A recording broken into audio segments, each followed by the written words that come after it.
चिड़ियों का वो जोड़ा आपस में बहुत प्यार से रहता था। उसकी शादी हुए पूरे 2 साल बीत गए थे, लेकिन उनके यहाँ कोई बच्चा नहीं हुआ था। बस इसी कारण वो चिड़िया बहुत दुखी रहती थी। फिर एक दिन वो चिड़िया अपने पति से ऐसा कहती है, भगवान का दिया सब कुछ है, घर है, भोजन है और सब, लेकिन संतान के बगैर ये सब किस काम का। रानो, तुम ऐसे मन थोड़ा ना किया करो। अगर भगवान की इच्छा हुई तो भगवान हमें संतान जरूर देगा, और फिर तुम देखना, तुम उनसे खेला करोगी और मैं उन्हें नदी पर लेकर जाया करूँगा। ना जाने वो दिन कब आएगा। चलो अब भोजन की खोज में चलें, मुझे तो भूख लगी हुई है। और फिर वो दोनों पति पत्नी भोजन की खोज में चले जाते हैं। बांझ चिड़िया, तुम हमसे थोड़ा दूर ही रहा करो। कहीं ऐसा ना हो कि तुम्हारा साया पड़ने से हमारे भी अंडे खराब होने लग जाएं। भगवान से डरो गोरी, इतना गरूर अच्छा नहीं है। क्यों ना गरूर करूं, पूरे 4 बेटे हैं मेरे और एक बेटी, 5 बच्चों की माँ हूँ और एक तुम। ऐसी दुर्भागे, जिस पेड़ पर अपना घोंसला बनाती हो वो पेड़ ही सूख जाता है। ऐसा कहते हुए गोरी कव्वी वहाँ से चली जाती है। चुप कर जाओ रानो, क्यों रो रही हो? ऐसे ताने तो हमें हर रोज सुनने पड़ते हैं। मेरी तो अब आदत ही बन गई है। तुम छोड़ो, ऐसे पक्षियों की बातों पर ध्यान नहीं देते। और फिर शाम हो जाती है और वो दोनों पति पत्नी अपने घर वापस चले जाते हैं। शाम होते ही आसमान पर गहरे बादल छा जाते हैं। बादल इतने काले थे कि ऐसा लग रहा था कि अभी बारिश शुरू हो जाएगी। गोरी, मैंने तुमसे कहा भी था कि मौसम खराब है, लेकिन तुमने मेरी एक ना सुनी और मुझे पहाड़ों पर ले आई। इसमें मेरा क्या दोष है? मुझे कौन सा पता था कि मौसम ऐसे खराब हो जाएगा। और फिर ऐसे ही तेज बारिश शुरू हो जाती है। अब बस थोड़ी देर बारिश के रुकने का इंतजार करना होगा। अगर हम उड़े तो बारिश में हमारे पर गीले हो जाएंगे और हम गिर भी सकते हैं। लेकिन कालू, मेरे बच्चे न जाने किस हाल में होंगे। वो घर में हैं और वो सुरक्षित हैं। तुम बच्चों की चिंता ना करो। और फिर बादल जोर से गरजता है और एक बिजली सीधी उन दोनों पर गिरती है। कालू कौवा तो दूसरी सांस नहीं लेता और वहीं मर जाता है और गोरी कौवे का पूरा शरीर जल जाता है। वो मरी तो ना थी, लेकिन वो बहुत ज्यादा घायल हो गई थी। कुछ देर बाद बादल चले जाते हैं और बारिश रुक जाती है। कबूतर अपने घर वापस लौट रहा था कि उसकी नजर गोरी कवि पर पड़ती है। वो तुरंत वहाँ आता है। गोरी, गोरी, क्या हुआ? तुम इतनी ज्यादा घायल कैसे हुई? और ये कालू तो ठीक है, इसे क्या हुआ है? कबूतर, आसमान से बिजली गिरी और सब खत्म हो गया। मेरा कालू, मेरा पति मर गया और मेरा शरीर जल गया। कबूतर, मेरी कुछ ही सांसें बाकी हैं। किसी तरह मेरे बच्चों तक मुझे पहुंचा दो। मैं मरने से पहले एक बार अपने बच्चों को देख लूं। बड़ी गलती की तुम दोनों ने, जो ऐसी बारिश में पहाड़ों की तरफ आए। और फिर कबूतर गोरी को उठाकर उसके घर की तरफ चला जाता है। मम्मा, मम्मा, हमारी मम्मा को क्या हो गया? बच्चों, तुम्हारी मम्मा जल्दी ही ठीक हो जाएगी। तुम चुप कर जाओ। हम पक्षियों की जिंदगी में ऐसा होता ही रहता है। ऐसा कहते हुए कबूतर वहाँ से चला जाता है। बच्चों, मुझे ऐसा लग रहा है मैं अब जिंदा नहीं रहूंगी। मामा, ऐसा ना कहें, आपको कुछ नहीं होगा। और फिर ऐसे ही सारी रात गोरी और उसके बच्चे रोते रहते हैं और फिर सुबह हो जाती है। रानो चिड़िया, कुछ पता चला है तुम्हें? क्या कबूतर भैया, क्या हुआ? रात को कालू कौवे और गोरी कौवे पर आसमानी बिजली गिरी। कालू तो वहीं मर गया और गोरी बहुत ज्यादा घायल हो गई है। मैं उसे उसके घर छोड़ आया था रात को। ये तो बहुत बुरा हुआ कबूतर भैया। गोरी के 2 छोटे छोटे बच्चे हैं, वो तो अपने मम्मा पापा के बगैर अभी रह भी नहीं सकते। चलो कबूतर भैया, हम जाते हैं गोरी की तरफ। और फिर कबूतर और चिड़िया गोरी के घर की तरफ चले जाते हैं। मुझे तो कबूतर भैया ने बताया है। कालू का सुनकर बहुत अफसोस हुआ। रानो, मेरे बच्चे, मेरे बच्चों का क्या बनेगा? भगवान सब अच्छा करेगा। तुम जल्दी ही ठीक हो जाओगी और अपने बच्चों के साथ फिर से इन फिजाओं में उड़ोगी। रानो, मुझे माफ कर दो।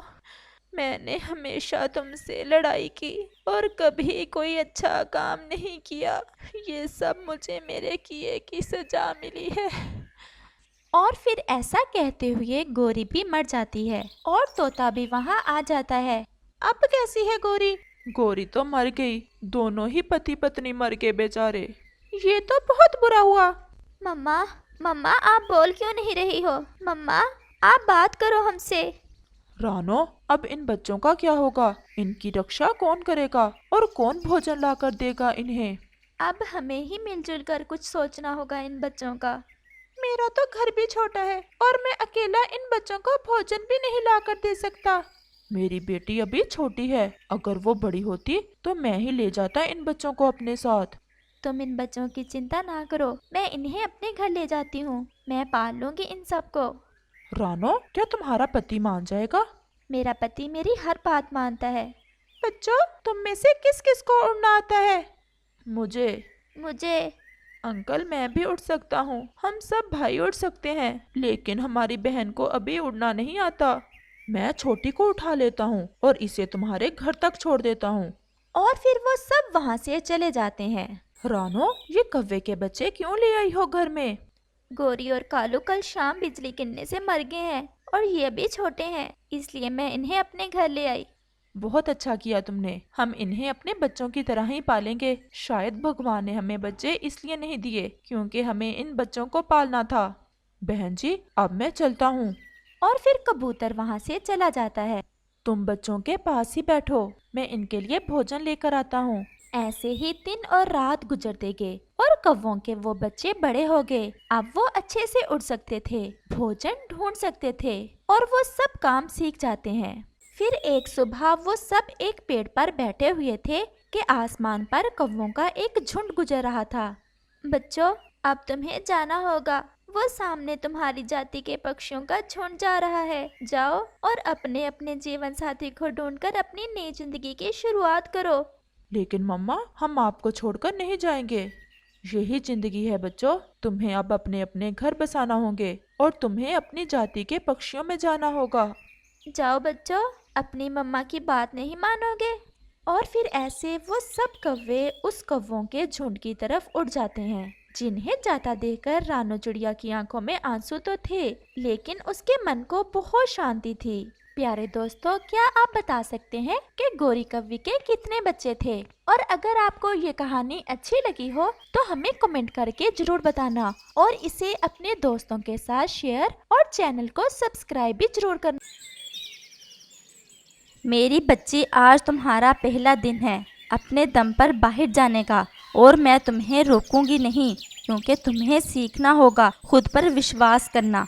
तुम चाहे कितनी भी बड़ी हो जाओ, जब तक तुम खुद से बाहर के तौर तरीके नहीं जानोगी, तुम्हें कभी सफलता नहीं मिलेगी। ऐसा ही एक दिन था जब मेरी माँ ने अपने दिल पर हाथ रखकर मुझे पहले दिन दाना लेने भेजा था और मैंने अपनी माँ की आशाओं को पूरा किया था। ऐसे ही तुमने मेरी आशाओं पर पूरा उतरना है। घर से बाहर तरह तरह के पक्षियों से वास्ता पड़ना है। कभी किसी अजनबी पर एतमाद नहीं करना, झूठ नहीं बोलना। जब भी कभी तुम्हें तुम्हारी आशाओं से बढ़कर दाना नजर आए तो समझ लेना इसमें कोई खतरा है। दूसरों को बुरा कहने से बेहतर है तुम्हें पहचान हो अच्छाई और बुराई की। हर किसी से दोस्ती नहीं करनी और अगर ज़िंदगी में अच्छा दोस्त मिल जाए तो कभी भी इसके विश्वास को आहत नहीं पहुंचाना। ये वो कुछ बातें हैं जो मैंने सुनी थी अपनी माँ से, वो मैंने तुम्हें बता दी। बाकी समय तुम्हें खुद सिखा देगा। जी मम्मा, मैं आपके विश्वास पर पूरा उतरूंगी और ये साबित करूंगी कि मैं एक अच्छी माँ की बेटी हूँ। अब मैं जाऊँ? हाँ बेटा, अब तुम जा सकती हो। और सोनो चिड़िया दाना की तलाश में पहली बार अकेली घर से निकल जाती है। प्यारे दोस्तों, क्या आपने मुझे सब्सक्राइब कर लिया है? और घंटी के आइकॉन को दबाना बिल्कुल मत भूलिएगा। जंगल कितना खूबसूरत है। मैं आज पहली बार अपनी माँ के बगैर उड़ रही हूँ। Bye bye. आ जाओ, थोड़ी देर रुक जाओ। नहीं, मैंने अभी दूर तक जाना है। आज मेरा पहला दिन है जंगल में। Okay, best of luck. Okay, bye. हाँ, यहाँ बैठकर थोड़ा सांस ले लेती हूँ। ये जगह ठीक है, यहाँ से सब नज़र भी आ रहा है। छोटी चिड़िया, तुम यहाँ क्या कर रही हो? मेरा आज पहला दिन है दाना लाने का और मैंने पूरब की तरफ जाना है। बस थोड़ा आराम करने के लिए यहाँ बैठी हूँ। ये पेड़ मेरा है, तुमने देखा नहीं? इस पर मेरा घोंसला है। जी देखा तो है, लेकिन मैं कौन सा इस पेड़ को अपने साथ लेकर जा रही हूँ। ज्यादा बातें ना सुनाओ, चुपचाप यहाँ से उठ जाओ। ठीक है, मेरी माँ ने घर से निकलते समय ही मुझे बता दिया था कि बेटा तुम्हें अच्छाई और बुराई दोनों मिलेगी, लेकिन मुझे अपने नैतिकता से साबित करना होगा कि मैं एक अच्छी माँ की बेटी हूँ। और चिड़िया वहाँ से उड़ जाती है। अच्छी भली लड़ाई का बहाना मिल गया था, लेकिन बेचारी चिड़िया डरकर भाग गई। हा हा हा हा हा। उड़ते उड़ते सोनो चिड़िया काफी दूर निकल जाती है, लेकिन इसे कहीं से भी कोई दाना नजर नहीं आता और वो कुछ और आगे जाने का निर्णय लेती है। वो देखो, सामने अकेली छोटी चिड़िया आ रही है। क्यों ना इसे शिकार बनाया जाए, लेकिन विश्वास में लेने के बाद।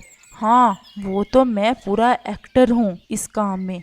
वेलकम वेलकम छोटी चिड़िया, आ जाओ, थोड़ा आराम कर लो। आप यहीं के बासी हो? हाँ हाँ, हमारा घर इधर पास ही में है। तुम अकेली हो? नहीं, क्या तुम अकेली ही तो हो? मेरे साथ मेरी माँ की नसीहतें हैं और प्यार है। आज मैं पहली बार निकली हूँ घर से दाना लेने के लिए। तुम कहाँ से आई हो?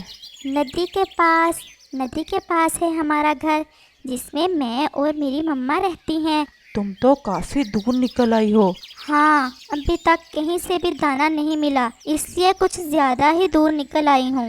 क्या तुम्हें अच्छा लगेगा हमारे साथ हमारे घर आना? नहीं, मेरी माँ ने कहा था किसी अजनबी पर भरोसा नहीं करना।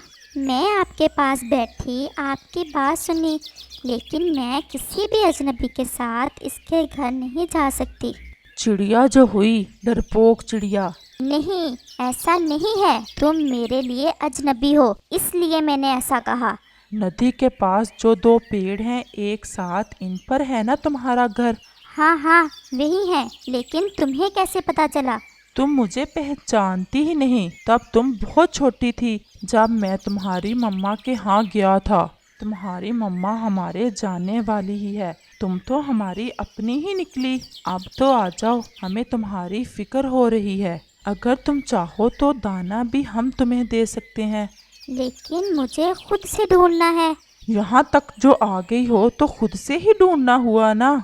अगर यहाँ पर ही कुछ खाने को मिल जाए तो बेहतर है। मैं तुम्हारे साथ नहीं जा सकती। ये बहुत जिद्दी है, छोड़ो इसे, ये नहीं आएगी हमारे साथ। चलो भाग जाओ यहाँ से। अगर साथ नहीं जाना तो हम क्यों दाना दे तुम्हें इधर लाके। क्या हुआ? अभी तो तुम मेरी मम्मा के जाने वाले थे और अभी तुम मेरे दुश्मन बन गए।